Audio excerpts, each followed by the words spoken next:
All right, how's it going? How are you? Today I've got choreographer and co-director at ID Fight with me, Dan Styles. Dan, Hi. how you Thanks doing? for having me. Yeah, Really good. Thank you. yep, brilliant. Very nice to meet you. This is the first time I've met you. And first off, thanks very much for coming on, agreeing to come on and coming on. I appreciate it. Thanks a lot for that. Yeah, thanks for having me. Yeah, no worries. Now, you're a new name to me, so you're not somebody that I've known for ages. It's only recently that you've come on my radar when I saw that you were doing a seminar at the Fighting Spirit Film Festival. So I'm gonna have to admit, and from seeing that to inviting you on, I ain't had that much time to do a bucket load of research, so I don't know that much about you. However, that's not a bad thing because I can learn about you along with everybody else who's watching. Hopefully, there are people that are watching, and if there are, they can learn at the same time as me. So, why don't you tell me a little bit about what you do? Wow. I'm a stunt coordinator and fight coordinator. So I work mostly in film, in kind of low to mid budget action usually, but often in gangster movies and dramas as well. Uh, and I will choreograph the fights often, or work with another fight choreographer, and I'll be the overall stunt coordinator, where I'm kind of arranging the team, booking everybody, having an overall view on the kind of the general action design, organizing all the equipment and facilities that we need, and then coordinating everything throughout the shoot, and maintaining budget and everything else. So, kind of a manager, facilitator of stunts. All right. Well, I mean, that sounds like a right handful and something that doesn't come overnight. So let's go back. Now we've got a rough idea of what you do now. Let's go back and talk about why you got involved in this stuff. Is it a love for the movies, martial arts? What prompted this? Go right back though. Right. Yeah. Um, I think I was always I had a big fan for movies. Always been a movie fan. I I loved all the kind of classic '80s movies that we could all reel off a whole bunch of names. Not necessarily action or martial arts, but just everything that kind of had had an emotion to it, had a feeling to it. Um, Okay. I Now loved. that's interesting that you say that it's something. These films are important to us because, like you say, they evoke emotions and feelings. You can identify with some of them. It don't have to be. I mean, I'm big into kung fu films, but it doesn't always have to be that. There's some films that I've seen that have created things in me because they, I don't know, mimic things in your childhood or how you grew up and stuff like that. Sometimes there's a connection there that you don't necessarily know you're going to get until you see it. I can't. I'm just trying to think of one film that done me with that. Okay, it was a Daniel Craig film called Flashbacks of a Fall, and not a film that I ever would have watched on purpose. I said I'm into kung fu films, martial arts stuff, and I watch normal films as well, of course. Right, I'm into Italian stuff as well, and Bud Spencer, Terence Hill, and spaghetti westerns. So I'm into a lot of things. However, this one film was on telly one night. This was a long time ago, and I was a bloke. I was a man. I wasn't a kid, but it was on telly, and it was just in the background, that kind of thing. And some things caught my attention, and I ended up sitting and watching it, and it had quite a big impact on me. The music in the film, it was, I don't know, I call it a coming of age film, maybe, I don't know, but it was good, and it had quite a big, it brought up quite a few emotions in me that I guess I knew they were there, but at that moment in the front room watching telly, it brought them out, and I wasn't expecting that from this film, and, it was really good. So, yeah, it don't have to be fights, right? So, yeah, I like what you said there. The first thing you said there was, emotions and stuff. So, yeah, I Yeah. know what you're saying. And I think it was the escapism of it, whether it was like Superman or the Goonies or those films that felt like an adventure. They felt like kind of not necessarily the real world all the time, and kind of the depressing kind of films, but films that felt like you were escaping for that 2 hours that you were in the cinema, and then going out of the cinema and trying to jump off chairs and fly down the road. Um, and What films did that? What Superman films? definitely. made you jump up and start moving about and trying some things out? Was there particular films that did that for you? Superman, definitely. I was a big Superman fan. The originals. Superman. Yeah. What Um, did he make you do? I mean, jumping off buildings, exactly. I just wanted to fly. right? Okay, well there you go. Yeah, um, yeah. yeah. And this is Uh, the originals, the Christopher Reeve ones, yeah. right? Yeah. Yeah. Yeah, brilliant films, Yeah. all of them. Even the one with the fire bloke that people say is crap. I love that as well. Yeah.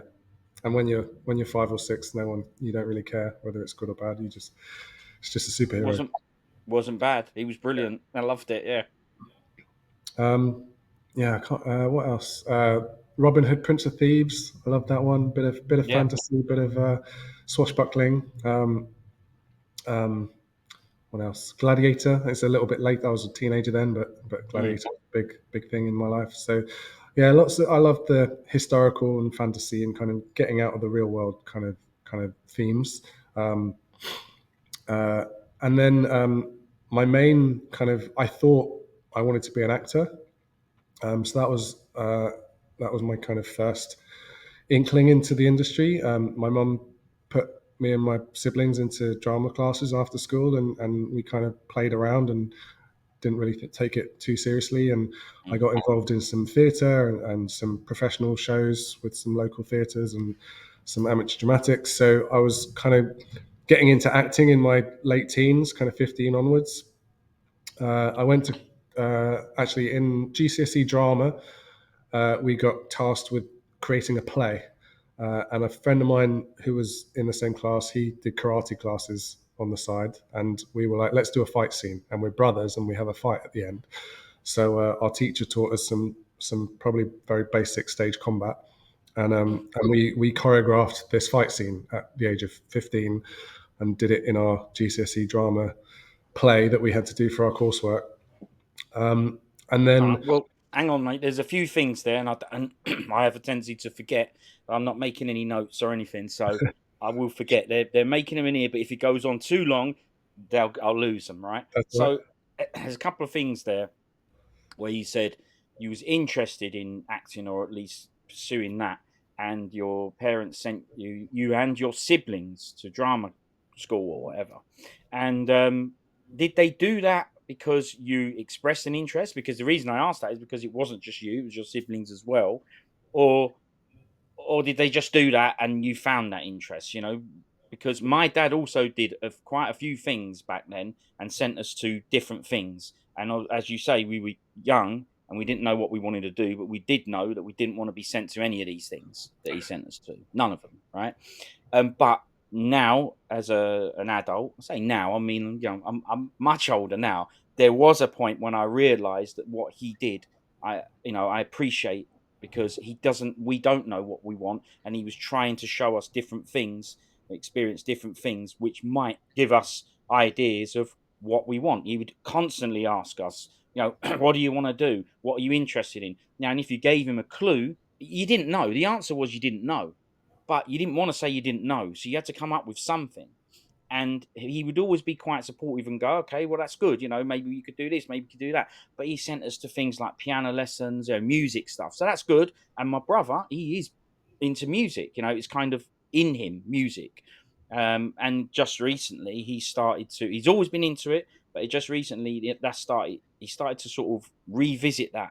And on intros and stuff for the channel, he provides me with music and everything. So I've loved the fact that when we started to become creative and not be just doing these rubbish 9 to 5 jobs that we're all stuck in, that we've been able to express ourselves with creation and stuff, and that's what I think we're enjoying. And that it means that he's gone, oh, I'll buy some music software and I'll start creating music. That's the chat that we had. Why don't you start doing music? I need music. I'm borrowing, royalty free music. Can you get me some music? And he is, and I love that because it means that we're all getting involved in stuff, and it's making everybody happier. Not financially, but spiritually. We're way more happier because we're doing things that we enjoy. But my dad sent us to music, and I had no interest in that. I like music, but I can't play or anything. But he doesn't know that, and he sent us to Italia Conte, believe it or not. That was I mean, I think that's a pretty famous one, right? So I don't know How comes we ended up there? It was only at the weekends. I believe it was only on Saturday, and they taught you a bit of music, a bit of singing, and acting. And obviously, I didn't like it, and I don't think my bro liked it either. But it was still good experience, and they are good memories. Even though at the time I went, oh, I don't want to go to this Italia Conte and mix with people, but it was quite interesting. So that's what I'm asking you. How comes they sent you? Is it because you asked, or did they just do what my dad did and just kept throwing things until they stuck? Nothing stuck. Even so, how comes you went to the drama stuff? It's a disappointing answer, but I can't remember, to be honest. Oh, I think it was one of the few things that was on offer. It was just a church that was next to the school. Well, it was based at the church that was near the school. Um, and my mum must have seen an advert and said, "Do you want to do this?" And my dad used to do amateur dramatics, and my nan used to do amateur dramatics. So there was probably, or maybe Dan's into it. Um, yeah, but yeah, I don't recall it. It certainly wasn't anything that I pursued at the time, and I don't right, know if it's something that my mum kind of thought specifically, because we didn't do lots of different things. I think I did swimming, and I did air cadets outside of school, but that was my own thing. So right. yeah, it wasn't like she was throwing lots of stuff at us. She was a single parent, so didn't have a lot of time. Uh, Gotcha. so yeah, I think it just happened that way. Yeah, fair Um, enough. It turns out to be a good thing, and started you off. I'm presuming it started you off on the right foot with what you're doing now. Whereabouts did you grow up? Up in Merseyside, near just outside Liverpool. Right. Okay. So look, this is quite interesting because you knew you wanted to do it, as in there is something in the blood there, because the truth is you said I was interested in doing this stuff, and then you got the opportunity because there was something locally. So it goes to show how important it is that there are things around for people to do. So that's brilliant. So you continue on with the story. Then that gave you some background, but you got to the bit at school. That's another thing that I'm surprised about. I didn't have drama, GCSE drama at school. I had crap stuff. As a matter of fact, right, they gave us, the fifth year, you get options and you can do stuff, right? Yeah, Do things that you might be interested in. Let's put it that way. Other things apart from the core stuff. And they had one that was, it was called home economics, which is basically cooking. And loads of people said yes to it, right? Including me. I went, well, all the other stuff was crap, right? Extra crap, extra crap, extra crap, extra crap. It was all crap. It was all much of a muchness. This was the only one that went, right, well, something a little bit different, something where I can learn how to cook, right? I need to eat. It's actually made sense. And I guess that's why it was on the curriculum. But guess what, right? They had a big influx of people that said yes, yes, yes, yes, yes to it. So they actually told the truth and said, too many people have said yes to this, so we're removing it. Uh, Now, listen, I get their principle of we can't manage this, but isn't it a bit backwards thinking that the one thing that had massive interest that a lot of students were interested in, they went, we'll remove that then? Honestly, really, really disappointing. And you look, we can guess why. It's not to do, well, it will be a little bit to do with managing it. Look how many students there are, how many teachers have we got, how are we going to fit it onto the timetable. It will be a little bit to do that. But they also probably thought that everyone chose it because they could have a laugh cooking and not learning maths. That's what they thought. But genuinely, I don't know what other kids thought. There's going to be a handful of kids that do think like that. I didn't. I genuinely went, I'd like to learn that, and they got rid of it. That is very typical of, well, of my school anyway. But talking to other people, it seems that, I don't know, that seems quite a typical stance. So how comes you had something brilliant like drama, GCSE drama? I didn't have that. I don't know. We had media and drama and yeah, all sorts. That was one of our options. So it's Well, fun. my dad gave it all the chat, trying to send us to a good school and all that. Well, I can tell you now, Dad, it's crap. Anyway, and my brother thinks the same. So yeah, you seem to have a good options there of drama. Yeah, yeah, it was good, and a lot of girls in the class, so that was good for a teenager. Well, you see, all boys school. I got done with that and all. Well, But maybe that's why there was no drama because they didn't want to do it. it's Well, I don't know. It never came up as an option, but that's another thing that I don't know. It didn't affect me that bad because I was into video games and kung fu films and whatever. But I know my bro was always like, it doesn't help with your social skills, not having females around, which I totally understand. But there you Yeah, go. So yeah, you listen, you had it all. Brilliant. But interestingly enough, right? See, the detail here is quite good. And interestingly enough, it just so happens there was a bloke that did karate that you teamed up with, and because he's into a martial art, that was your introduction to fight choreography. And I'm so surprised. I know that a drama teacher will have some basic knowledge in teaching an overall thing of drama, but even that, I'm so surprised that they could even teach you something about fight choreography back then. Not that you're that old, but do you know what I mean? I'm still pretty surprised.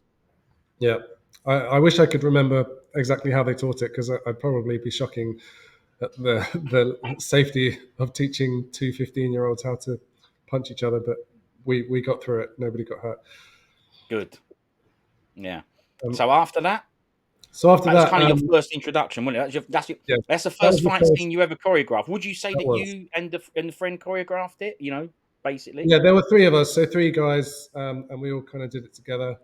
Uh, yeah. Prior to that, I mean, I was playing. I used to play wrestling and WWF and stuff in the playground and all the time. So I was a bit of a boisterous kid, but that was my first fight choreography.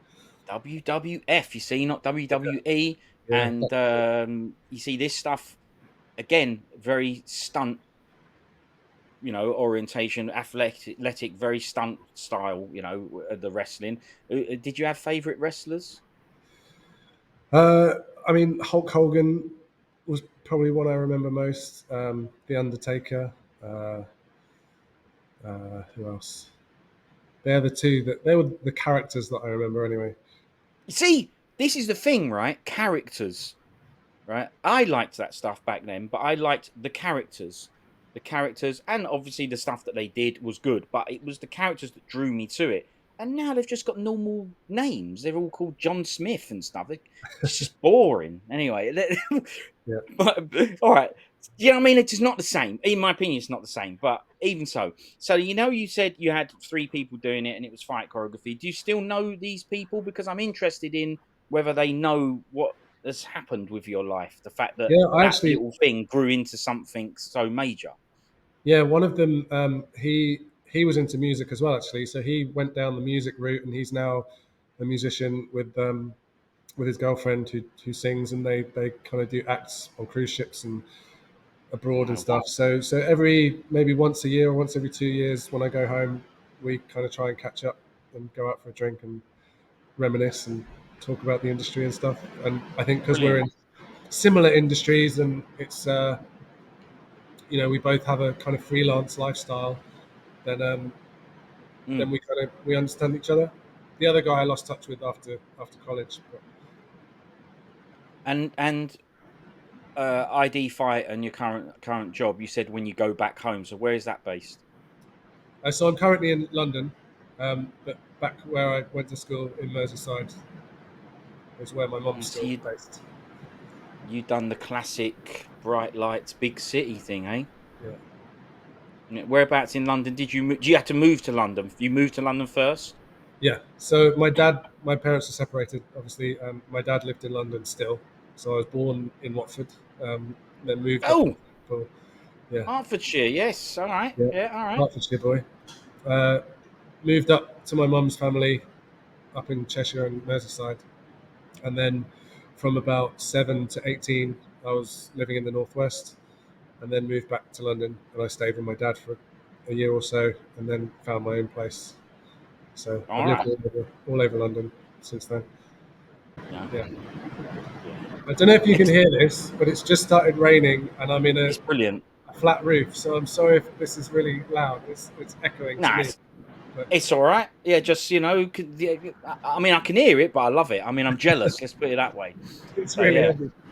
enjoy it. Enjoy it. Part of our brilliant British weather. I love it. I mean, I genuinely I love it. So all right. So continue fight choreography at school. Brilliant. And then carry on. Then So that's what happened after that.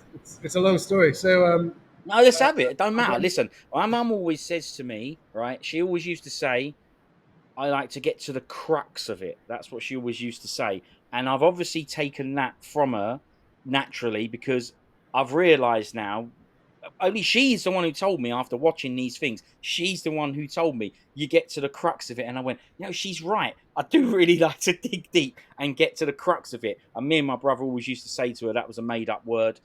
I think I've checked and maybe she's right, but we used to say it wasn't a real word. But there you go.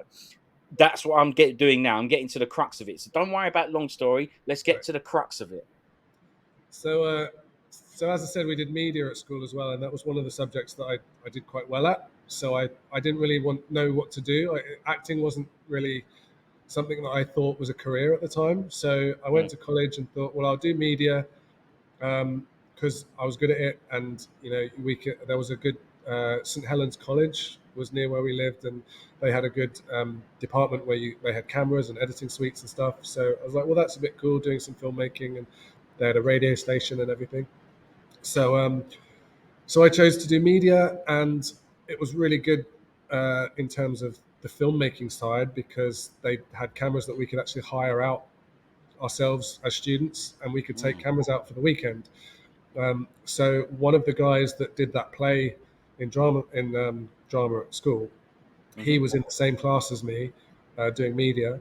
So we used to write our own short films, write our own fight scenes, and go out and film them at weekends. And then all of our course work that we were doing, so we had to, shoot a trailer for a horror film, and we had to shoot a scene from a soap opera, and we had to shoot a music video, and everything had a fight scene in it.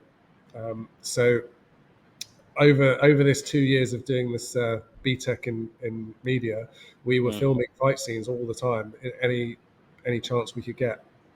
Um, Why?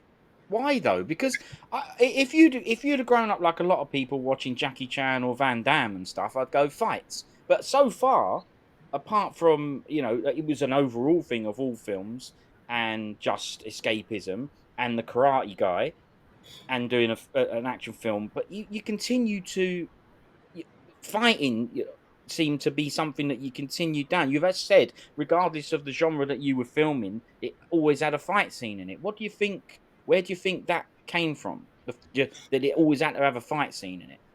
I think, I mean, as a teenager, it was cool. Um, it was it was good fun. It was quite rewarding to put together some fight choreography and then watch it back and say, don't we look cool dressed up as a Jedi or a gangster or something, and doing all this fight Mm, choreography. So I think early on it was just cool. I think we had our kind of favorite genres. Like we did a Jedi, a Star Wars fan short, where we made our own costumes and had aluminium poles and went out and shot this fight scene in the woods. wow. But we did like a kind of assassin film where we did some very very questionable martial arts probably, um, and we did this James Bond style thing where we found a car park that wasn't being used, and actually very irresponsibly I took my stepdad's cap gun or a pellet gun and stole it and took it onto the top of this car park, and we had a shootout, which we Brilliant. probably would have got arrested for if anyone had caught us doing it. That's interesting because, as you say, it's just something that is pretty cool to do. And you mentioned there some questionable martial arts. Was there any martial arts from you? Did you go and train or anything, No, at or have this you made point it all up? What's going on? at this point I hadn't done anything other than kind of watching movies and trying to replicate what I saw. I wasn't Mm, big on kung fu movies at the time. I hadn't really been introduced, apart from a bit of Jackie Chan, because he was probably the most accessible that you see on the TV, which obviously I loved. Um, but most of my fight uh, introduction was the historical stuff. I did a lot of sword fighting. I did fencing when I was a teenager, so I had some fencing mm, experience. yeah. And yeah, just watching Star Wars, watching Robin Hood and Gladiator and Kingdom of Heaven and all those massive Yeah. historical epics back in the 90s. Yeah, that's the stuff that inspired you. But you mentioned Jackie Chan and obviously that piqued my interest. I love. I mean, all of it's interesting, but obviously that's somebody that I love and is big inspiration to me. Um, do you remember any of the films? You say you just caught stuff on telly, and when you saw it, it blew you away type thing. As in, you noticed it. Do you remember any of the films specifically?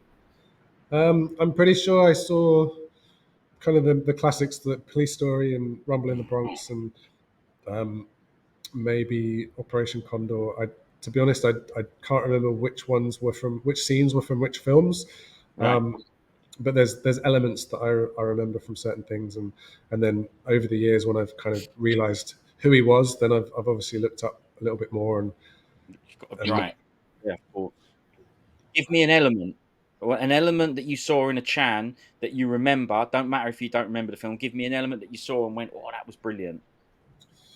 Um, wow, I remember the fight with the ladder that he does in, I can't remember which film it is, but he's like going That's Police Story 4: First Strike. very good. Yeah. So when he was really utilizing the props and the famous one in Rumble in the Bronx with the trolleys and the fridges and everything else, Right. where he's jumping Yeah. over tables and things. Um, what else? Um, I like.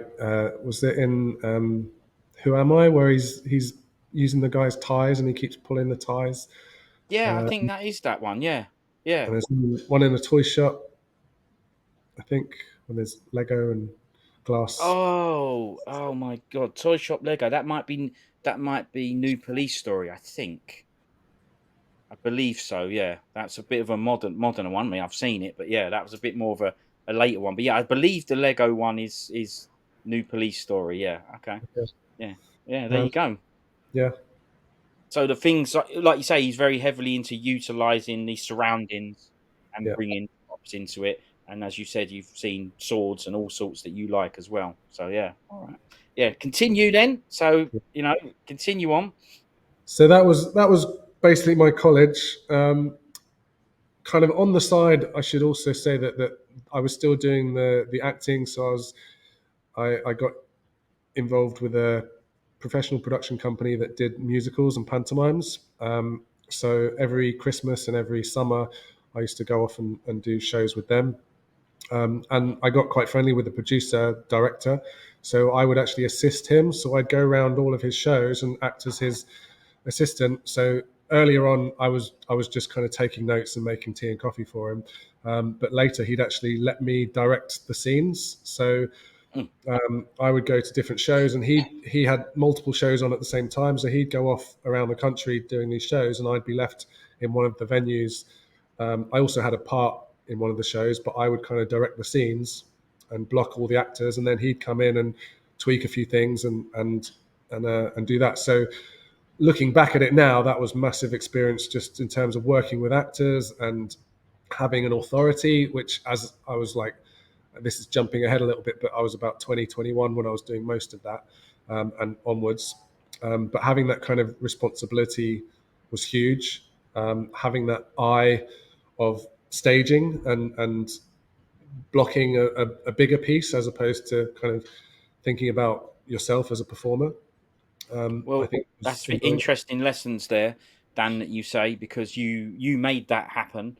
That was an opportunity that you created by making yourself available and not being too big to make the teas and coffees. You just knew that that's the place or the environment and the people that you wanted to be involved in, and you picked up everything you could pick up, all things across the whole spectrum, and eventually it led to you actually doing more stuff, or at least being given the opportunity to do stuff, and that's where you learnt a lot of your craft. But it's important for people to know that these little things can mean a lot. They can be a big trajectory and change your path and where you're going. We've had very little things that could seem minor, the karate and the GCSE drama, but they all lead to bigger things. All of them are as you see, as we're unraveling it, they're leading to bigger things. And this is another one where you said, I'm going to get involved in this area and stick around and be around it. But it did lead to stuff. You just said there, you learned a lot there. That's brilliant.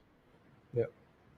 So don't be worried about making teas and coffees. You know what I mean? Get good at it, Yeah, you got to do it. right? Yeah, Yeah. it's true though. Yeah. Right. Carry on. Okay. So after college, again, I didn't really know what to do. I had options of continuing down the media route and going into film and TV kind of university. And a friend of mine just said, "Why don't you go to drama school and do the acting?" Because again, with all the short films and stuff, I was acting and everything as well. So I looked into that. I applied to a bunch of drama schools. I knew from the theatre world, I knew some people that lived in London, so they could help me with getting a job, and they'd help me with my CV and how to do photographs and everything.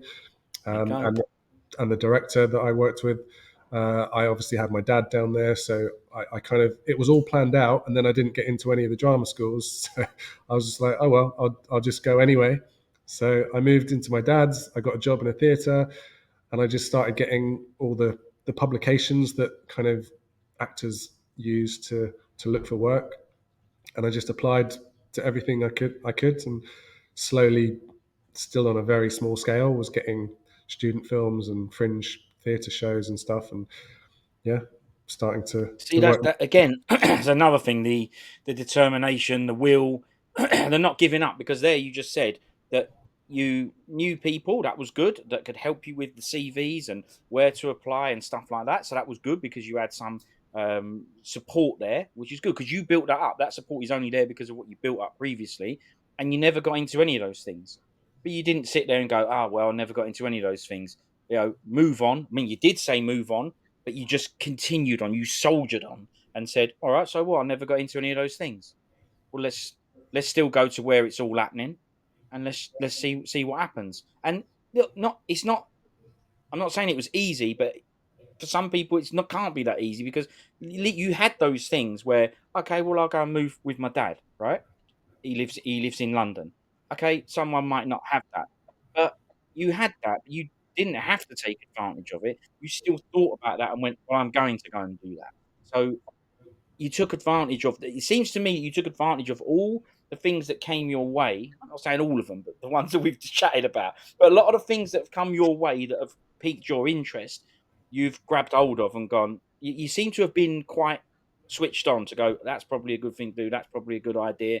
I'll pursue down that path. So you could have known your dad. You knew your dad lived in London, but you might have just gone, oh, well, that didn't work out. I never got into any of those places and just sat there and look, sat there and got involved in crap like most people do. Right? They either don't know what they want to do, or they figure out what they want to do, or what they think they want to do, and they don't manage to get there, or whatever. And so they end up, I don't know, start off in a whatever job, end up somewhere that they don't want to be, and for good, you know, and miserable. I'm presuming you ain't miserable, so lessons to be learned. It ain't gonna work out the same for everyone, but there's key moments here that I think are quite important. Yeah, yeah. Brilliant. I mean, I was making it up as I went along, so I'm not sure I had a long term plan, but yeah, I kind of just followed what I felt like I wanted to do at the time. Um, so so yeah, I was working odd jobs, still doing the stuff with the producer. Um, what else did I do? So I discovered stage combat a bit more. So there were classes that you could do in London. So I applied to some of those, and I really loved that. And there was a great community with lots of different people, and you could progress through different levels and learn all sorts of different weapon systems. And a bunch of us kind of progressed through the system all at the same time. So I had a kind of peer group that we all came through that, and then we would get together and just put shows on. So we'd, if there was an open mic session, we'd go along and do a skit where we'd start a fight in the middle of this open mic session. Fighting again, Sometimes, yeah. yeah. Sometimes it was impromptu, so it would sound like we were doing a talk or a poem or something about, and then someone would get up out of the audience and start fighting, and the audience wouldn't Yeah, know I what. mean, these things happen. Yeah.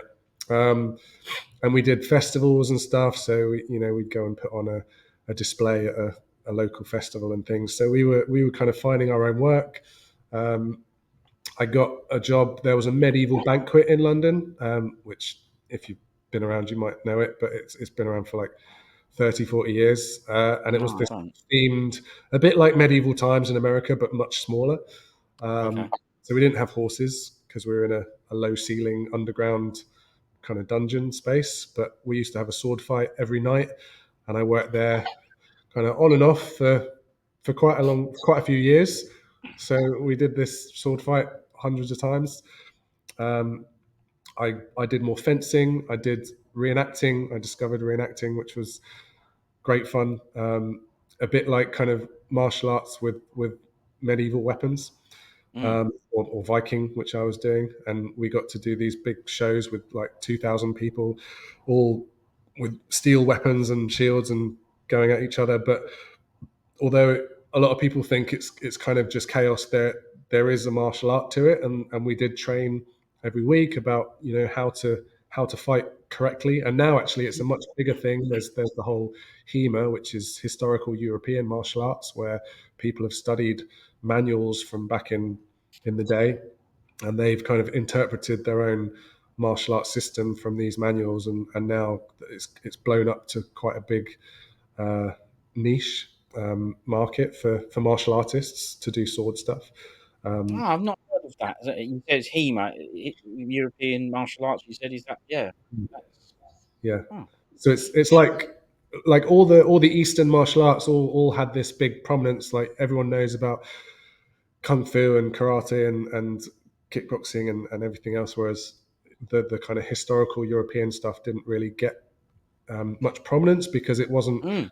cool enough to be kind of brought forward. And I think as texts from the day either were being discovered or just being researched more detail, people were kind of starting to advertise and talk about the realistic sword fighting Yeah. a lot. Yeah. Um, Well, like you say, yeah, realistic because a lot of these martial arts are born out of literal self defense and fighting. That's why if you look at these like Filipino martial arts, sometimes when I do some of that stuff, I think this stuff's a bit rough, but it's not the same culture, the same lifestyle, and it's from back in the days. So you start to learn, blimey, well, they walked around and done this stuff. It was that serious, but it was, and this European martial arts, it still stems from the kung fu, right? Because at the end of the day, I'm not saying it derived from there, but for me, I always make a link to the kung fu films because that's what I love, and to me, they found the secret kung fu manuals. It just yeah, happened to not be Chinese kung fu manuals, and they found them for this European martial arts, and that is very very interesting because, as you say, all these other martial arts from Japan and China and whatever, they came out of the woodwork, and people started to learn them, and there was schools and that taught them. As you know, it became a very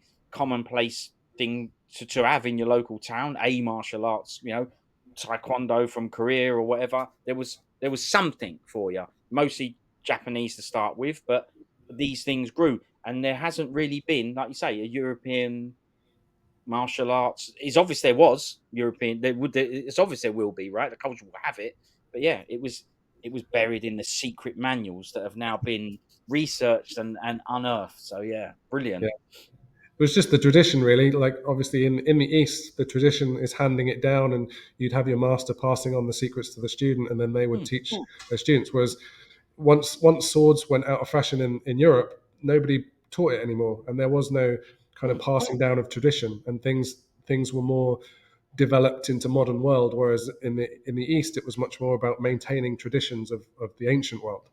Um, so we forgot everything, and they kept it, but now we're kind of finding it again.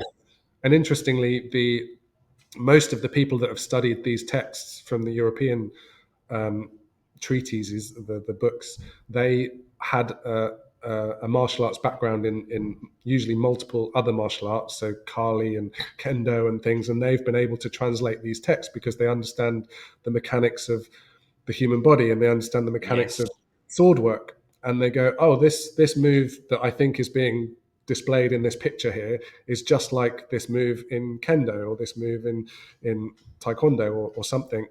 Hmm. Um, and we all move in the same way. So martial arts aren't that different between different ones. Yeah, well, it's funny. I was watching another podcast from some guys at the Quantum Bridge, and they had some Chalgar Mantis guys on. Shout out to Caspar and my brother Gary, and Zoltan and Balint from my Chalgar. And these guys, they're European, and they've gone. They're into the kung fu, and they've gone to Hong Kong to keep this stuff going, if you like. And the master there, Ipchi Kern, his building is an old building. His school's been there. His dad's passed it down and whatnot, and he knows at some point it's going to get knocked down. And he himself has actually said that it's Europeans that are coming to Hong Kong and stuff and keeping this stuff alive.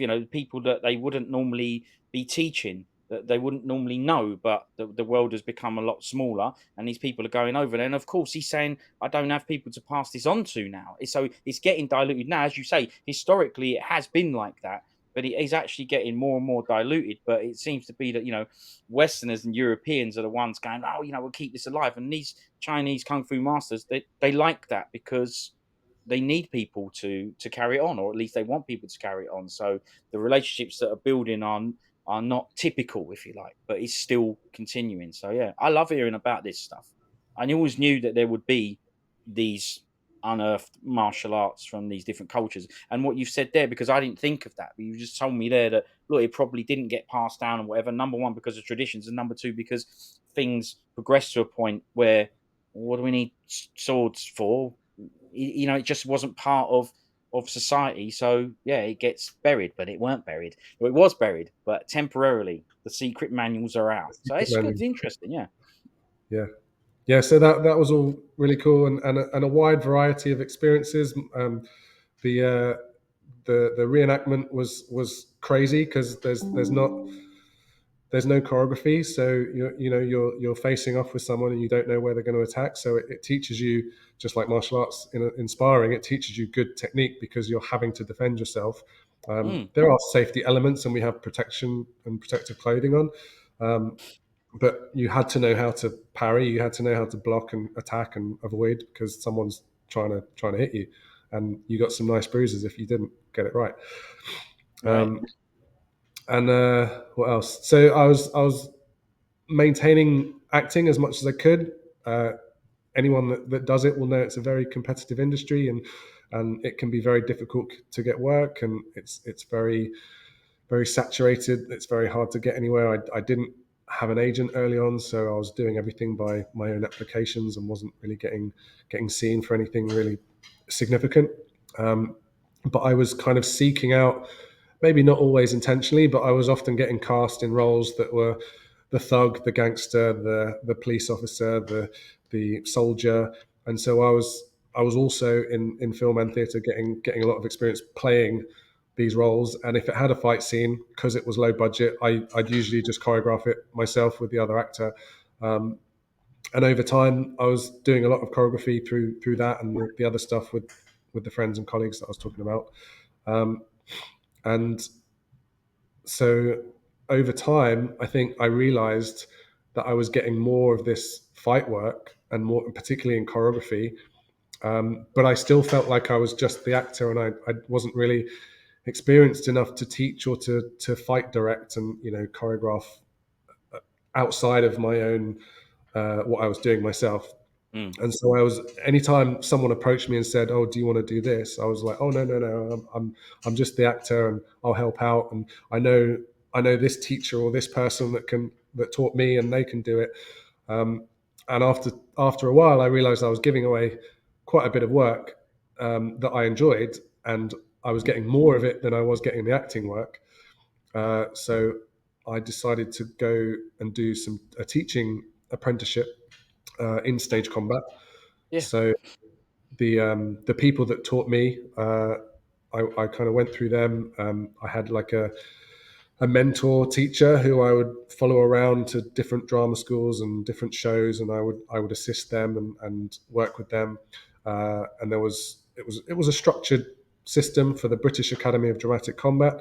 Um, and so we had to do coursework, we had to do written work essays on different time periods and different weapons and theatrical um, uses and staging and all sorts. And so that was a 2-year process. And after that, I was able to offer their syllabus for teaching actors. And that's then I teamed up with another person who'd just gone through a similar process with a different academy, whose Hmm. name is Ronan Trainer, who is now my partner with ID Fight. And that's Okay, which brings us Ronin. That's Ronan. that's a Yeah. yeah, right, okay. Yeah, a very apt name for this. Yeah. So sorry, just mention the name of the place that you got this degree again, So it's the British Academy of Dramatic Combat, or the BADC, and and okay, they offer basically stage combat syllabus in multiple weapon systems, and there's a specific process that we go through and a teaching style, and you have an exam at the end of what might be a week of training, and then an external examiner will come in and watch a performance of a choreographed piece with dialogue and characters and a full scene, and then that will get graded, and you then take that grade and go on to other levels. So that was the process I did as a performer, as an actor, and then I learned to teach it and to pass that on. okay. So just thinking from a someone who's interested in having this as a career, a budding action choreographer, is that a path you'd recommend them going down, joining, and going on that kind of course? I think it was really useful because again, it teaches you a lot about teaching. And when you're fight choreographing, it's not just about with coming up with moves. Like most people who have some sense of martial logic can come up with a fight scene with a bunch of moves. But if you can actually get somebody else to do that and take what's in your head and put it into someone else's body, and adapt it for them and their character and their story, and how that needs to be portrayed to an audience. I think that because we're not just teaching, we're also staging a performance for the exam. Yeah, That taught us so much about direction and staging and creating choreography that sells an intention or sells a character or sells an emotion. And every actor that we get in our, I mean, we also work with stunt people and special action extras and stuff like that. But every person we get is different. So you're going to have tall people and short people and guys and girls and people with maybe one arm and people who are particularly tall or short, or and everyone's different, and you're having to constantly adapt to the actor, and they all want a different process. Some of them like you to show them something, and they like to really analyze the physical process, and some of them just want a motivation and just say, okay, you're angry now, or now you're trying to cajole something, or now you're trying to seduce something, and knowing how to talk to different actors and how to get a performance out of them, were all the things that we learned. And on top of that, so I'm going to keep going now. no, do Um, it. I love it. the written work we did was all historical based. So, we had to do an essay about the Greeks and the Romans and the samurai and the medieval knights and the pirates, and every different group I have now come across in my career where I've had to choreograph fights with samurai. And actually, that was one that when we were doing the studying, I never thought, I was like, why am I doing a study on samurai? And no one's going to hire me to teach katana. I don't have any experience of katana. But then a few months later, I got a job doing a documentary about the samurai, and I knew everything about the samurai because I'd done this essay, and I knew what their swords were. I knew all the terminology. I knew who the characters were that they were talking about and their history. And so I could go into this job, and they were like, "Oh, you know all this stuff already." So it was an easy one to get.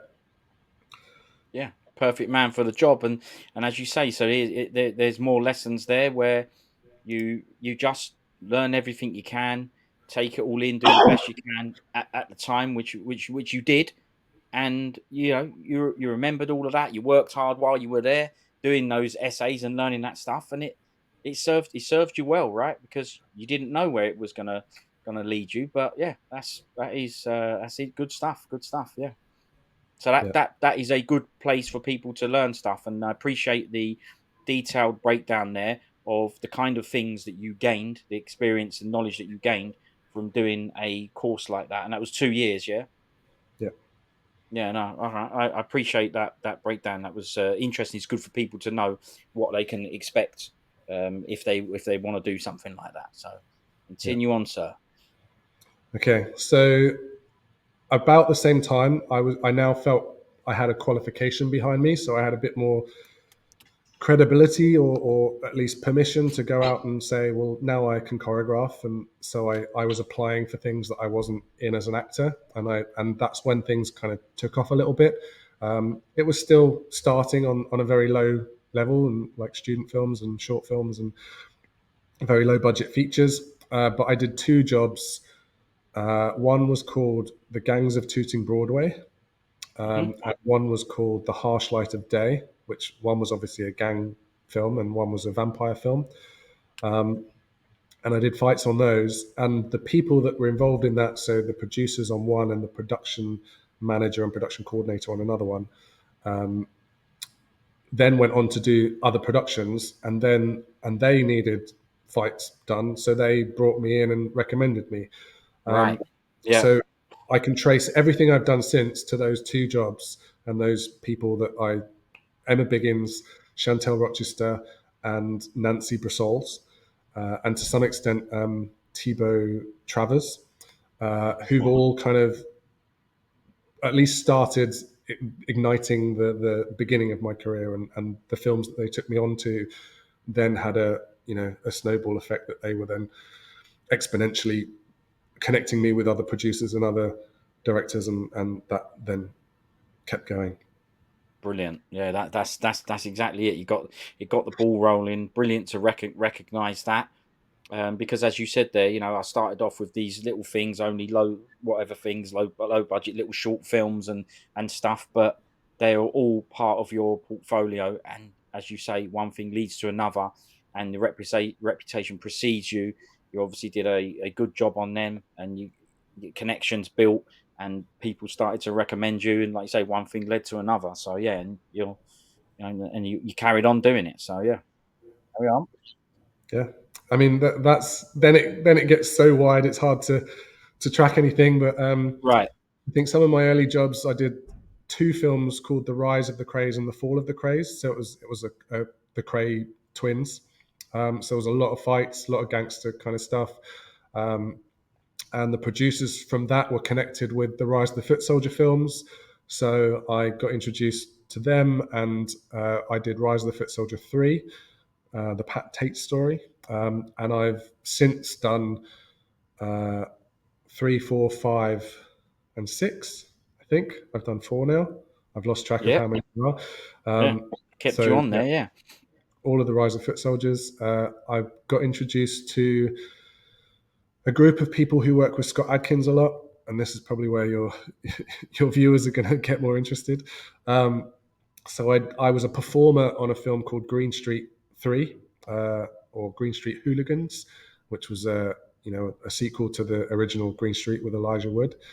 And Scott Adkins was the main character, and the premise was that they kind of set up this fighting tournament, and all the team hooligans would then set up their own kind of fight teams, and they'd go to these skipyards and warehouses, and have this tournament between all the West Ham and all the other teams fighting each other. Right. So I started that as a performer, and got friendly with the producer and the director. The producer was Ben Jakes, and the director was James Nunn. And I've since done maybe 7, 8, 9, 10 films with them since as well. So they've been Wow. very generous, and I'm going to be working with them both probably in the near future as well.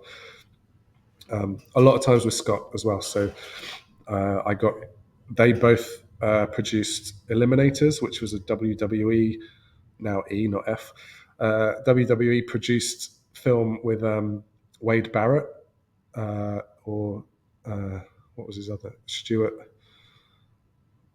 I've forgotten which one was his stage name or not. And Yeah, he I don't know. I might know the stage name, but yeah, I don't. Yeah, it's all right. Well, we can look him up. Yeah. so Eliminators was a big action movie. Um, I worked with Scott on that. Scott brought in Tim Mann, who's probably quite famous fight choreographer with your viewers as well. He did two of the Undisputed films, and a number of other things with Scott. So Scott brought him in as the fight choreographer, and I was the stunt coordinator on that one. And then after that, we did Accident Man, which was Scott's own production, and I worked with Jesse Johnson, who was the director of that.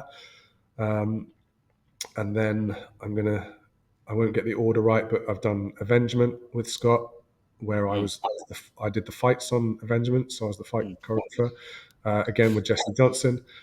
I've done what else with Scott? I'm going to forget them all. One Shot, One More Shot, which were kind of military based ones that were all done in or perceived as a single take, Okay. which Yeah. anyone should watch. I think they're really good, even if I'm biased. Uh, what else? I did Legacy of Lies. I just did a tiny bit of that because that was mainly based in Bulgaria. But they came to London for a few days. Um, yeah, I'm forgetting a few. Well, that's because you've done so much. I mean, this is this is big stuff. Stuff financed by WWE, as you said there. That'd be massive. Being involved with Mr. Nunn and Scott Adkins is when you know yourself. I can tell that you know yourself how far you've come and what this has become for you. It's it's a really big deal. Now, Avengement is an interesting one because the Scott Adkins stuff. Um, it's not. It's I'm into Hong Kong style choreography martial arts films, but at some point later down the line, I started watching this English bloke called Scott Adkins and thought, hang on a minute, this guy is really good, like really, really talented. He's got the lot, the look, the bod, he's got the muss, he's got the kicks, he's got the punch. I mean, he was just, really, really, really capable, very athletic and just, could just do the lot. I started to watch his films and go, all right, well, I'll watch all Adkins films then because they are up my street more than I thought they would be, you know. And Accident Man, I thought was brilliant, and Avengement though is one where that I actually really, really, really liked that film a lot. Everything about it, I liked the film. I liked the fighting. I liked the acting. I loved the character and the way the character got to where he got and why he was in that pub. I loved the whole, you know, the setting and everything. It's so much so that I actually said to my bro at the time, "Listen, you've got to watch this Adkins because it's really good. Really, it's violent, but not for the sake of violence. It's because he's in that right. The reason I liked it is because I thought to myself, blimey, this is quite raw. This is very, very violent. But the film told you why with the prison stuff. And, like, it was ages ago that I watched it. But honestly, I really liked this film. It told you why he was capable of doing these things, why he walked into that place and shut the door behind him and wasn't nervous and wasn't scared of doing that. And then on top of that, now I need a good representation of that, the fighting, the action, and honestly, I thought it was brilliant. I didn't know you, I didn't know who did it or anything like that, but I honestly really, really liked that. I remember saying to my bro, you need to watch this Adkins because it's just really good film, and the fighting and action and whatever is brilliant. And it leads me on to something. Now I don't know you, but we have just met. But one thing I did read about you was about stories and fights with a story and having a story. And that is something that I've always liked about fighting. Even I don't know, old my uncle used to show me old classic boxing matches. And even those, even though they're sport but real essentially, the ones I liked were the ones that had a story that wasn't necessarily told by a commentator, but it was told visually. And so even back then, as a young kid, like I said, my uncle used to bring these, like, Hagler and Hearns and whatever. He used to bring these classic fights out, and he used to go, right, these are brilliant because they have a story. And I always found that the Hong Kong films often had a reason, not necessarily a reason to have the fight, because they just had fights to make it exciting, but the actual fight tended to have a story in that fight. You know, the person would start off doing something and they would get the better of them, and then eventually they'd have to drag out another technique that they learned. They'd have to break the qigong, iron armor, whatever. They had to figure out ways to do it. There was a lot of problem solving and storytelling, and I found that with this Avengement. And I know that that's something that you're big on, storytelling, but it does show. So tell me a bit more about the way that you sort of choreograph a fight and the need to have it mean something, a structure. Um, I think the fascination or the instinct with story comes from all those the things that we've discussed, like the reenactment and understanding what it's like to be in a real melee, a real chaos of a fight. It's growing up in Liverpool and seeing real fights and getting that sense of emotion from what a fight feels like. Right. Um, as well as the teaching and the directing the theatre stuff, where I was able to step back and see the picture and see how it fits together and how it moves and how it flows and how a character goes from being one person at the beginning and a different person at the end. And fights, I can't remember who said it, but I think one of my teachers a long time ago, but fights change people. Whoever you are, wherever you are a different person when you get into a fight as to when you leave a fight. Mm. Even if you're experienced and you've had lots of fights, you're something in you has changed. Yeah. And I think if you can find that, and maybe it changes multiple times on the minute detail, every wound, every injury, every success, every accident changes your tactic, changes your Does. ability to fight. Yeah. And that can apply to all sorts of elements, external elements, whether there's people in the room, whether there's no one in the room, whether the doors are locked or whether it's a wide open space, whether it's claustrophobic or whether you're in a football field. And there are so many elements that you can play with. And I like creating as much difficult elements as possible. Sometimes you can go too far and it just becomes unbelievable. But like in the pub, we didn't want it to be an open space. There had to be tables everywhere because people would bump into the tables. Um, we there was a bit which we actually happened on the day because of having to change stuff around, but we came up with the idea that Scott falls over somebody in the fight because there's a body, an unconscious body lying on the floor, or a dead body, and he's doing the fight and he trips over somebody that's lying on the floor, which you never Right. see in a real fight, and that adds to the story, not necessarily in terms of getting from A to B, but it makes it feel real.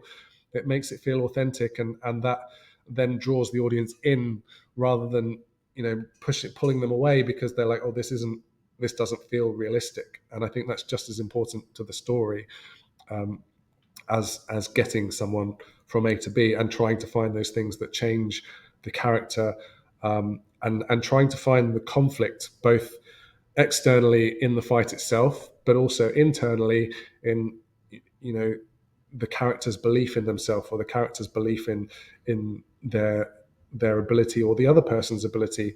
And you don't really get that in Avengement, other than that he knows he's good and he can take them to some extent. But if you think about the classic like Karate Kid, it was all about his character development and how he believed in himself. And it's Yeah. like a coming of age story, if you like. um, Absolutely. and his belief about his own ability or his belief about his opponent's ability was the story, um, and was what was interesting and relatable, and what draws the audience in is about this person going through this conflict, um, and overcoming it, which we all want the Hollywood ending, and Avengement has that nice wrapping up of everything at the end.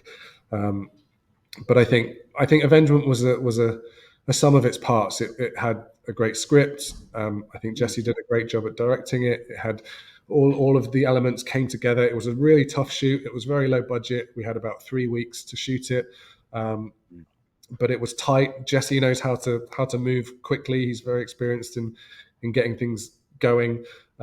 We had a great team. You can give Scott anything and he can do it straight away. Yeah, The time isn't taken up in lots of rehearsals and retakes. yeah, Um, right. and yeah, we had a great camera team who had worked with Scott before, so they knew how to shoot fights.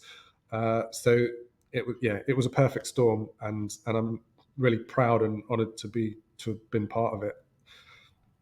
Yeah, and so you should, like, these things.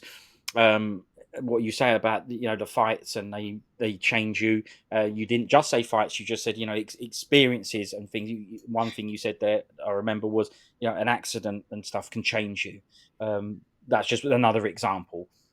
There's lots of things like you say that in life can emotionally change you, and this will be you could say that about yourself as well. So these films that you do, and after they're done and they come out, they will also leave a stain there for you as well. So they will mold and change you. You'll do that avengement, and you've sort of leveled up or learned or whatever from that. So of course, emotionally, again, you'll have left a bit of yourself in that film as well. And that's what fighters say, right? In the UFC, they always go, "Oh, that was a tough one for him." Every time you have a fight, you leave a bit of yourself in the cage and all that. So yeah, you could say exactly the same for you. Each time you do something, emotionally, you're changed. Yeah, yeah. And it shows. And you say proud and all that, and I don't blame you, because when you see these things and they come out afterwards and they look like that and the result is there, that's just a great bit of portfolio, something that you can point to, something you can be proud of. Like, you're very respectful to the people that give you the opportunities. I love that. But it seems to me like you deserve all the opportunities, because that you're given, because you make yourself available for them. This is a long time coming. This has been a very slow build. The seed was planted many, many, many years ago, but you've just constantly driven forward. And look at what you're achieving. Look at what you've achieved, and look what it has grown into. They say from small acorns. This is really, really, really inspiring stuff. Wicked job, Dan. Love it. Thank you. Appreciate it.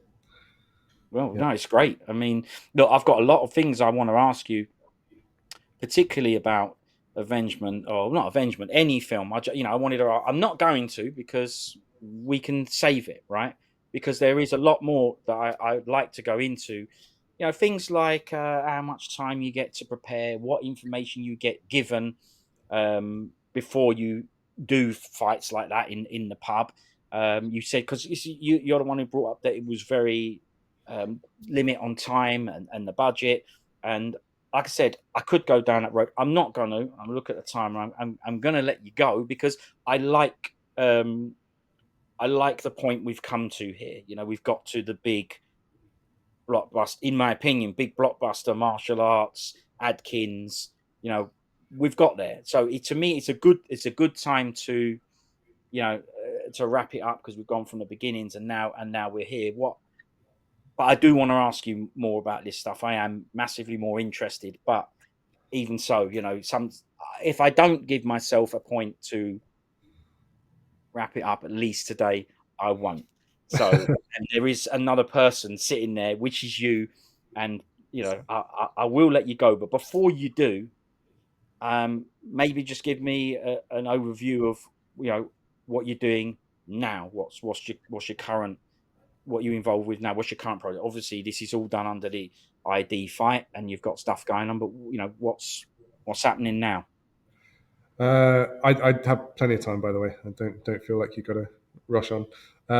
I Yeah, So it's been a quiet couple of years because of the strikes. Started with the strikes in the US with the actors and the writers, and that's kind of had a knock on effect and a number of different things. But the industry in general has been very quiet for the last 16, 18 months. So not a great deal to talk of at the moment. I did uh, an action film, a Christmas film, and um, a kind of thriller earlier in the year. So that's probably kind of coming out later December, January time, maybe. Um, They're called Jingle Bell Heist, Stand Your Ground, and The Odyssey. Uh, what else? There's some things coming up. I've had a number of scripts that I've been reading over the last few months, but just waiting for things to get more confident in the industry because people aren't committing just yet. But there Right. might be another Foot Soldier film. Okay. Yep. Would be I don't know what I can say. They hinted that they were in the last one, at the end of the last one, that they were going on to a sequel. So anyone that's seen it will probably know where that's going to go. Um, there is possibly another film with Scott in the future, in the near future. Um, I've had talks with a bunch of people about some action martial arty type films, which we'll see if they happen or not.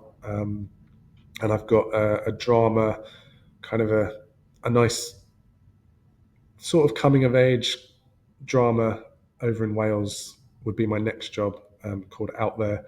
Uh, that's very little action, but more kind of some some stunts and bits of fighting. But even that is is pretty interesting that you're. I guess whatever action and stunts are in that, you'll do and take care of. But yeah, it's not like you say, it's not a martial arts or action film, but you're still doing it, if you know what I mean. So it goes to show that all the skills that you learn, they can be adapted and used for many different styles of film, right? It doesn't you just said there, yeah, it isn't a fighting film, but you're still going to work on it, right? Yeah, Yeah. So it's good. But okay. So did you never back down as well? yeah. Never Back Down Revolt. Yeah, which I think is number Okay. 4, and that was with Tim Okay. Mann. So Tim and I, we shared some of the fights. So we both choreographed bits and pieces. He was the fight choreographer, primarily, and then we would both kind of oversee the fights, and I'd obviously have more of the stunts as well. So um, yeah, that was quite a fight heavy one as well. Well, I've only seen the very first one, so I'm guessing that this Revolt one is also like an MMA type thing, Ish, is it? yeah, it did deviate a little bit from the original theme. It's kind of like this underground female human trafficking kind of thing, where Okay. they take young girls and put them into this underground tournament for the benefit of rich people to watch, and then they all revolt. Hence the name. Um, Yeah, they don't want to be in a cage having a smash up, but there, yeah. So, how much time then do you get? So, when someone comes to you and says, "We're doing this film," yeah, we can take any of them. It doesn't really matter. I mean, I'm sure it will vary, but let's just take the Avengement as an example. You get given the job. How, how you said it was a very tight schedule and everything. First off, how much time do you get, and how do you deal with the pressure? How much pressure is on you to get this stuff done in the time frame, and how do you manage dealing with that? um, so yeah, like you say, the time you get is like a piece of string. Fortunately, as you kind of work up in terms of budget levels, it does increase. So I'm a little bit more getting more time now than I used to have.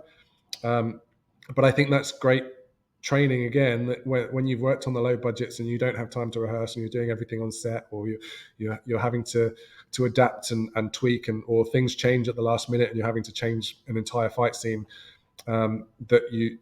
that allows you to be more comfortable and deal with the pressure because you've done it before and you've probably done it when it was much harder and much more stressful.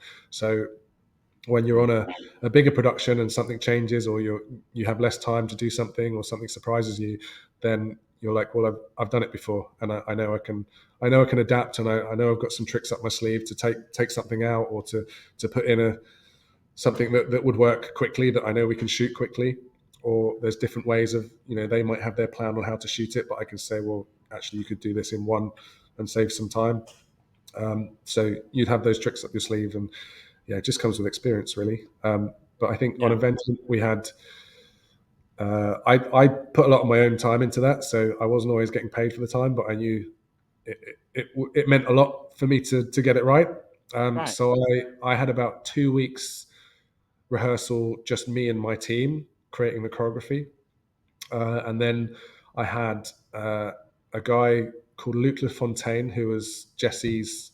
Jesse is based in America, and his stunt coordinator in America came over to help out. So him and I and Scott and a few stunt guys had about 3 days, I think, to go through all the fights and teach Scott everything. Which, as I said, he only needs a few rehearsals, and he's got it. And we made a few tweaks, and I think there was still a couple of fights that we had to come up with a little bit later. And then we got to set, and we had anywhere between an hour to, I think the big fight in the pub, I think originally we had 2.5 days to shoot it. And then we, between us, we fought for an extra day. So I think eventually we got 3.5 days, but it was scheduled for 2.5 days. But I know some fights we did in an hour, which was very tight and stressful. Very. Yeah, yeah, of course, yeah. But you say it all comes with experience, and you'll have experience that you've gained doing that, and like you said, you can kind of, I don't know, cut corners is a rubbish way of putting it, but make adjustments and amendments based on what's going on at the time, and to try and suit exactly what's going on at the time. Like you said, it's only because of things you've done previous that you've been able to go, what can I do here? It's like you said, well, I've done this before. I'll make this adjustment. It's worked out before, and then it's less of a corner cutting, if you like, because the result is still good based on. I'm saying the viewer can't tell. Yeah. Yeah. So no, that's good, man. And And I wanted. Sorry, go on. they always change. I've never, I think maybe once in my whole career, I've done a fight that was the planned fight that was shot and and finished in the original choreography in the original way it was meant to be shot. Every fight has to change, whether that's because something to do with the performer or the location or just the time. Every fight changes. So Yeah. you just get used to going, okay, we'll change that, we'll drop that, we'll put those together, we'll shoot it this way instead of that way. Wow, Um, yeah, you have to adapt to all the situations, and which can be difficult, right? Because you're saying if you had, say, 2 weeks of rehearsals, you've got it all going on, and then things change, it's a very good skill to have to be able to go, yeah, no worries, we'll change it. yeah, Um, but it does maybe might mean that there's a lot of things that you had in mind that were good that you liked that you ain't able to do for whatever reason. But I guess you can go, well, it's all right, I'll use it next time, or in exactly. something else, which is a good thing about doing more and more projects. You mentioned their team, so it's obviously not all yourself. When you go, when you, what's the structure of, okay, I've got a choreography job to do. What's the structure? You mentioned the guy that came over from the States to help out, but as regards to ID fight, what do you farm out to each thing? How many people do you have involved? So I will be hired as the coordinator, usually first. Obviously, when Scott's involved, he'll want Tim to be involved in most of the time. Tim's his favourite at the moment.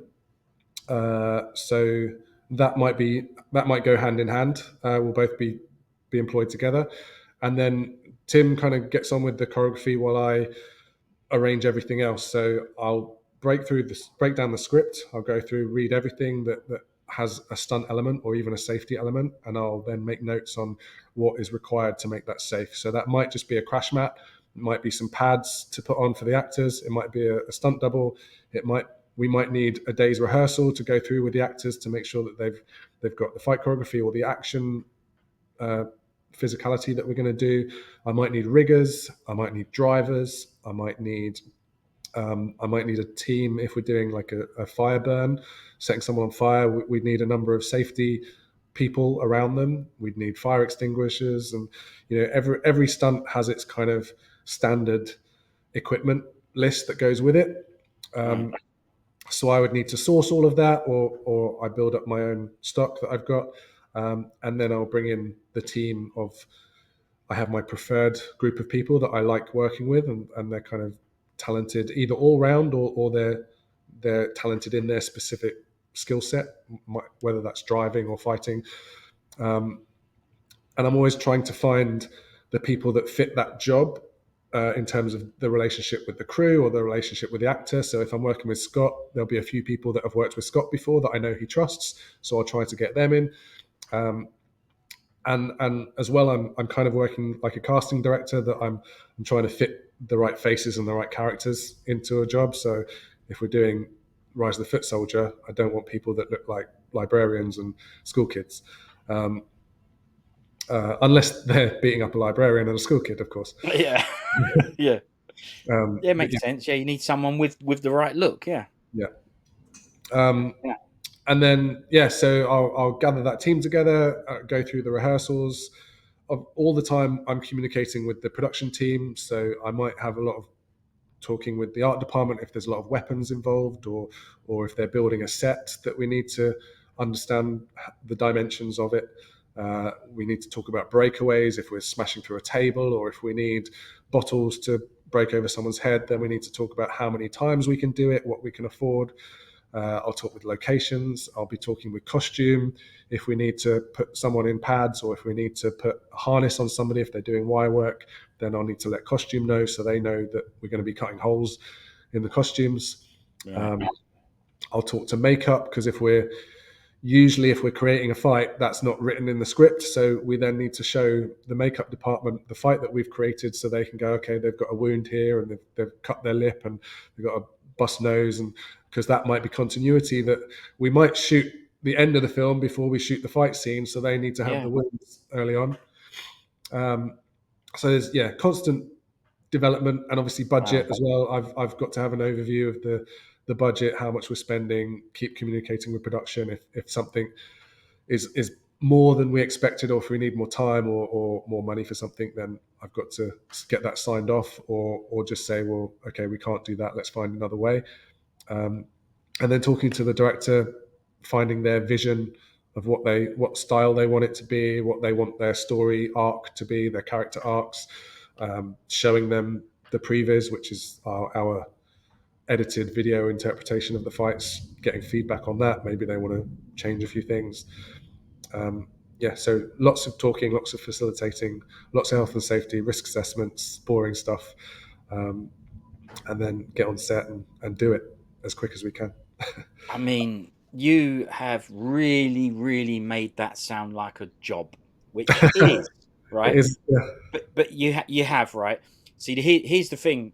So you've got to this stage where you're on these big projects, and but it goes to show what comes with it, and I think that's important as well. So the dedication and hard work that you're having to put in here, because I really appreciate that detailed breakdown of some, because I'm sure you haven't remembered everything, but there was a hell of a lot of processes there that needed considering, where I would just go, he's going to go and choreograph a fight. But look at the amount of stuff that goes into it. So it is a very responsible and job. And like you said, there's a lot of things in there, safety and all sorts. And I think that that is important to highlight, which you've done. This is a job and it's hard work. And although you are able to have, like you said, people that work with, I don't know, you're an industry guy now, right? So you can go, I need someone to drive a car, and you know people. But even that isn't simple, because there need to be people that you want to work with, people that you trust. And you mentioned there, well, I've got a budget as well. So I've been given this budget, and they might be the best, or I've only found one person, but that's busted the budget. So I'm going to need to, I don't know, change something somewhere else to meet the budget. There's so much involved there. So you need to be very business minded as well. And I, I don't know. That's why I ask. I don't know what goes into it, but man, that don't a lot of that didn't sound enjoyable and fun, because it sounded like work. A job, which, like I said, it is. But I suppose for you, I'm just going to take a guess, but you can tell me yourself. I guess you do all that because you want to get to the end result. Yeah, I mean, some of it is a job. So, like, risk assessments aren't fun, but they do help in a way, because they make you think about what you've got to do on set, and it's all about the preparation. And if you've planned it out and you're like, okay, this is a risk and that's a risk and this is my action for mitigating that risk, then when I get to set, I've already thought about it and I don't have to worry about it again. Or at least I need to have it in mind, but I've Yeah. had that process already. Um, I quite enjoy budgets and scheduling. It can be a pain sometimes to make things fit, but I kind of enjoy the jigsaw puzzle of it. Mm. But yeah, you're essentially aiming for the final product, and you know it's going to be cool or it's going to be effective in some way. Well, yeah, the satisfaction afterwards, isn't it? So you know it's going to be a pain and a lot of things to do, but you you're creating something, and it's part of the creative process. And the more you do, and the bigger your projects get, that creative process, I'm going to guess, is going to get bigger and more complex, depending also on what. Like you said, I might need someone to fly about, and you said with the blood and the cutting holes and the pads. There's so many things in there that you might not have to consider for one fight scene, but you do have to consider for another one. And it's amazing, really, how much is involved in it. I mean, really, really brilliant. So I appreciate that breakdown. Now, I speak to another guy, a friend of mine called Nathan Gearing. He's also a filmmaker and choreographer. And sometimes I say to him, because he's into the old kung fu films as well, and I say to him, "Yeah, but Nathan, that didn't look like an old kung fu film. Yeah, but Nathan, where was the sound effects that we like?" I say these things to him because we get on well, and I can say things to him. And he says to me, "Listen, this is if it's mine, I'm making a short film that's mine, and I can do what I want. I can be in it, I can do the type of action that I want, or whatever." But a lot of the times, he said, I get given a choreography job, and that's it. That's my bit done. And so if the he said I don't edit it, so if the editing's bad afterwards, or I thought in my head it should look like this, and it didn't, the camera was in there and it was tight editing. He said, "Well, that weren't my bit." But it don't mean that I necessarily like the end result or whatever, and I don't get to decide what sound effects go on it. It's just a job. Now I don't need you to tell me what things, but has there been things where you've done something and afterwards, the end result isn't quite what you expected, because after that it gets left to other departments to deal with? Yeah, definitely. Yeah, Right. they say that you rewrite the film in the edit, and Mm. it's very much you can make so many changes and choices in an edit, particularly in a fight, as we've all seen. The choppy kind of taken style of 100 cuts in a minute and stuff like that, Yeah. Yeah. where yeah, you have no control, and it's down to the director and the editor at the end of the day. Sometimes, if you're well known or well respected, you might get some creative control in terms of deciding. You can shoot it in a particular way that the edit is chosen in advance. So when you do your stunt previs, which people like Gareth Evans and for the Raid and Gangs of London and stuff, that they're very hot on, that you shoot the rehearsals, you edit the rehearsals, and then that's what you shoot on the day, and it doesn't change. Right. So you know exactly what you get, which is very efficient as well. It's a good way of working, and it keeps everyone fresh, because you're not doing multiple long takes of different coverage because you don't really know what you're going to use. So that's the ideal process, where you kind of have a bit more control and over the final product. But Mm. that is rare, and a lot of filmmakers are still they want the autonomy, or directors want the autonomy of choosing their shots and choosing how they want to shoot it, or they just don't know how they're going to edit it, so they want to shoot as much as they can and figure it out later. Yeah. Um, Yeah. but that's not my job. My job is to give them the story, give them the fight, and yeah, I have to accept it's theirs after that, and you let it go. Yeah, you've done your bit, and yeah, that can must be frustrating sometimes, though. To You have a vision in your mind, and then you see the end result and go, "Ah, not exactly what what I had in mind when I was given this job." But like you say, you did the job. That's why I think that Jackie Chan's best work was when he had a hand in everything, was doing everything right. There's plenty of stories of him sitting in the editing room afterwards, and even down to signing off and agreeing the poster, the imagery and how the film looked. And you really feel that with his labors of love, back in the golden era. You can see it. But even himself, he got to a stage where he said, "There's too much stuff that I want to do that I can't do because I do too much and I'm running out of time, and I want to experience and do way more different films, different subjects, and I want to do more things." But he was making like one film a year, and they're the best. They're the cream of the crop, right? It's what made him so successful, if you like. That was his thing. But you can see when that decision, because you can look at the credits, when the decision was made. But if you never got any film credits and you didn't know, you would know that's not 100% a Chan.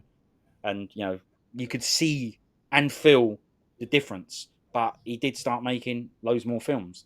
Was the quality worse? Not quality, was it less what I liked? Yeah, it was. But I appreciated the fact that he's his life and he needs to do more stuff, and he had way more to achieve, and he can't be doing one film a year. Yes. But even though they were the best, but yeah. So I can appreciate all that, and maybe at some point you still do shorts and stuff, where you not do Sometimes. everything. You're always going to need to lean on people to do things. But what I mean is full creative control. Do you aspire to do that? I mean, you've got a fantastic business and a fantastic job doing these things, and I'm sure it's brilliant and enjoyable, and it's what you want. But do you have aspirations to make your own, even if it's just a short film where you've got full creative control and the end result is exactly what you envisioned? Yeah, I've definitely, I would like to direct. I've had conversations over the years with some producers that I've got a good relationship about perhaps doing some directing if there was the right project down the line. Um, in the last year, I've tried to get a couple of small projects off the ground, but it's one of them we got very far, and one of the main actors had an injury, so we had to stop everything because that was action heavy. Um, Right. there might be something I'm going to do in the next few weeks, which will be more of a kind of show reel piece, but we're still figuring out logistics for that. But yeah, directing I'd like to do, and again, back to my humble beginnings, that was kind of part of how I grew up. So I think I'd like to put my teeth into that a bit more. Well, there you go. Brilliant. Yes, and I look forward to it. So let's finish with where people can find you. Um, you know, ID Fight, socials, or whatever. How people can find you. And I also wanted to ask you all these things you said years ago. I can't remember. There was a vampire film and a gang film. So these ones where they were kind of real early ones. Where can people see all this stuff? Is it available to view? Do you have somewhere people can go and watch your portfolio of work? Yeah, most of my stuff is kind of DVD stuff. So if you've still got a DVD player, you can catch almost everything um, on DVD if you can get it on Amazon or something. Even the Harsh Light of Day, the vampire film, and the Gangs of Tooting Broadway, they are on DVD. You might find them on uh, Amazon Prime or Netflix or something like that. I don't know where they come and go. I know Avengement comes on and off Netflix occasionally. Yeah, Uh, that's right. That's where I saw that one. Yeah. what else? Is there anything on there at the moment? I know on Netflix there's what was it called? I've forgotten the name of it. Uh, there might be one still on there called iBoy, which was a Netflix original, so that should still be on there. Gotcha. Um, yeah, all over. I can't remember what's Okay, where. but what about the real? What about the stuff? The ones where you said you went in a car, or where was it, a car park or something that weren't allowed to go in, and with Oh, with your those stepdad's gun. And what about all that stuff? they're all on VHS in my in my bookshelf at home. Okay, Uh, but you do have them, yeah, I think so. Yeah, most of them. right? on a Well, big VHS tape. listen, I've got I've got vids all over the place, right? Have you? Here's one. Look, Perfect. Jackie. Yeah, right. So listen, have you got a DVD player? That's what I mean. This is unbelievable. Of course, I'm still big VHS bloke, right? What I'm saying is maybe this stuff needs to see. Look, VC, not just VHS, DVD, video CD. You've Yeah, got you, I've got you got to have it hundreds. all. 500 DVDs or so at home. I still love them. I'm disappointed that things aren't coming out on DVD anymore because I can't get hold of them. So Um, your physical media as well, yeah. Me too. yeah, yeah. Yeah. I've Like, almost phased out the VHSs. I've got maybe 3 or 4 that I can't copy. yeah. But you see what you said. You're disappointed you can't get hold of things. That's the whole point. Getting hold of. I know that's not what you meant, but physically mean you have the thing. This thin air, downloading a bit of thin air. I just don't. I do it with stuff I'm not bothered about, right? I go to sleep to crap all the time that I'm not interested in. Just press play on anything. It might be a gem, might be a brilliant film, but the stuff I'm bothered about, the stuff I like, I like it. So I give it a bit more respect, and I want it. I want the cover. I want the artwork. I want the stuff that's associated with it, and that comes with owning it. And it's the same with anything, video games and all that. And it's just all going down this thing of it's a bit throwaway now. There's too much. It's too much, and you can see it in the stuff that's being made. It's just ten a penny, same stories, same stuff, just constant. It's to feed. It's like the shorts and the TikTok and all that. It's to feed. And I'm sorry, but the stuff just it don't cut it. That it's just crap. In comparison, you can see they're not labors of love. You can see it. They don't have a soul. They don't have it. It's just stuff. It's just stuff for people to consume. And when I get that stuff, I feel it and go, that was just content. You know what I mean? Yeah, content. Yeah, Yeah. millennials, eh? yeah. Yeah. yeah. Exactly, man. You've got it. You've got it. But so you've got these old films, these old shorts and little stuff that you've done. Um, about time they saw the light of day in it, really. You know what I I mean? don't know. I don't know. Maybe one day Don't know. I'll find a way. There's probably a few things on my deep down on my YouTube channel from early on. I did a short film called School Run, which was a bit of a Jackie Chan homage, and that's on my YouTube deep down somewhere. But that was quite fun. That was from a long time ago. well, okay, that's good. So let me know all the socials. What's the YouTube channel? What socials are you on? So my personal ones is usually Action Dan Styles. So I think YouTube, Instagram, Twitter are all Action Dan Styles. Facebook I tend to keep to friends and family. That Um, makes sense. Yeah, no, I get that. uh, I've got a website which is danstyles.co.uk where you can see the show reel. And it's just a biog and a bunch of posters and my show reel. Brilliant. And then ID Fight is ID Fight at ID Fight in all the socials. They have YouTube, Twitter, Insta, and Facebook. There's a page on Facebook. I should say ID Fight is the training provider. So I'm my coordinating isn't ID Fight. That's just me.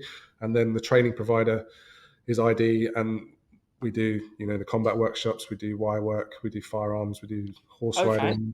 driving, all basically action skills, and that runs. We've got a venue in Bromley by Bow near 3 Mill Studios, and we run that pretty much every day, different classes from all of the stuff that I said. So if anyone wants to learn some of the stage and screen combat or guns, horses, wires, anything, then take a look at that. And that's idfight.com on the website where you can get all the courses. Um, that's about it. Well, I mean, you say that, but there was plenty there. Brilliant, and thanks for the explanation of what ID Fight is. If people want to go to that and learn stuff, that's one of the places to go. So brilliant. Listen, Dan, I've loved it. I've enjoyed myself. Pleasure. Brilliant chats. I have to say, I'm always I'm always pretty humbled when someone says yes and comes on, and then they're so gracious with their time. I couldn't ask for any more from you. I really, really appreciate you coming on, but also giving me your time and going into such detail. And as my mum says, getting to the crux of things. I really appreciate you doing that because you don't have to do that. You could just skirt the surface, but you haven't. You've gone into some brilliant detail, which obviously takes your time. So I really, really appreciate that. Thanks for coming on, and thank you for being so gracious with your time, Dan. No problem. My pleasure. I'm a teacher at heart, so I like passing on some kind of knowledge if I can. And we Brilliant. should mention Fighting Spirit because I know that's how you found me. So that's on the 7th and 8th of September this weekend, depending on when this is going out.